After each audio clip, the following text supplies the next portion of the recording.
विकटो नाम विख्यातः कामासुरविदाहकः मयूरवाहनश्चायं सौरब्रह्मधरः स्मृतः। भक्तों, भगवान श्री गणेश जी के विकट अवतार की कथा हम आज आपके लिए यहाँ पर लेकर आए हैं। तो चलिए शुरू करते हैं। एक बार भगवान विष्णु जब जलंधर के वध के लिए वृंदा का तप नष्ट करने पहुंचे, उसी समय उनके शुक्र से एक बहुत तेजस्वी असुर पैदा हुआ। वो कामाग्नि से पैदा हुआ था, इसलिए उसका नाम रखा कामासुर। दैत्य गुरु शुक्राचार्य से उसने दीक्षा प्राप्त की और भगवान शिव के पंचाक्षरी मंत्र का जाप करते हुए कठोर तपस्या करने लगा।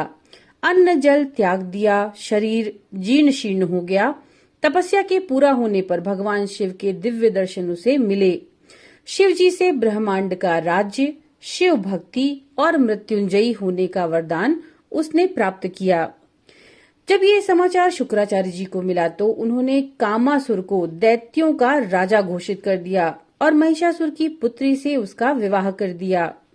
कामासुर धीरे धीरे करके अपने क्षेत्र को बढ़ाने लगा। उसने रावण, शंबर, महेश, बलि को अपनी सेना के प्रधान सेनापति नियुक्त किए। धीरे धीरे पृथ्वी के सभी राजाओं को जीत लिया। फिर स्वर्ग पर भी आक्रमण कर दिया।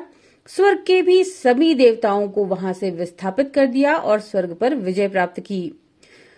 अब वरदान के बल पर कामासुर ने तीनों लोकों पर अपना साम्राज्य जब स्थापित कर लिया तो चारों तरफ छल कपट होने लगा। धर्म कर्म बंद हो गया। सभी देवी देवता, ऋषि मुनि दर दर भटकने लगे। महर्षि मुद्गल के मार्गदर्शन में सभी विस्थापित देवी देवता, ऋषि मुनि सभी श्री गणेश के विकट स्वरूप की भक्ति भावना से उपासना करने लगे। उपासना से प्रसन्न होकर श्री विकट जी प्रकट हुए। श्री विकट गणेश ने देवताओं से वरदान मांगने को कहा। तब सभी देवी देवताओं ने कामासुर के अत्याचार के अंत की प्रार्थना की। विकट श्री गणेश ने कहा तथास्तु और चले गए। उचित समय आने पर विकट श्री गणेश ने सभी देवी देवताओं के साथ मिलकर कामासुर की राजधानी को घेर लिया और कामासुर को युद्ध के लिए ललकारा। दोनों पक्षों में युद्ध शुरू हो गया और घमासान युद्ध होने लगा। युद्ध में कामासुर के दोनों पुत्र मारे गए। भगवान विकट ने कामासुर को चेताया कि तुमने भगवान शिव के वरदान से अधर्म मचाया है, इसलिए अब तुम्हारा अंत निश्चित है। अगर अपना जीवन चाहते हो तो सभी देवी देवताओं से वैर छोड़कर मेरी शरण में आ जाओ, अन्यथा मृत्यु के लिए तैयार हो जाओ।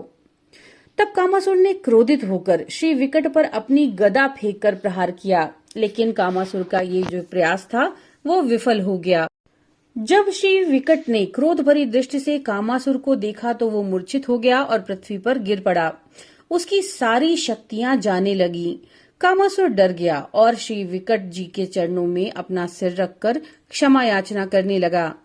युद्ध समाप्त हो गया। कामासुर ने अपने शस्त्र छोड़ दिए और श्री विकट गणेश जी की शरण में आ गया। श्री विकट गणेश जी ने भी कामासुर को क्षमा कर दिया और सभी देवी देवता श्री मयूरेश भगवान विकट की जय जयकार करने लगे। इस प्रकार पुनः धर्म की स्थापना हो गई। तो भक्तों, ये थी श्री विकट गणेश जी की कथा। नमो नारायण।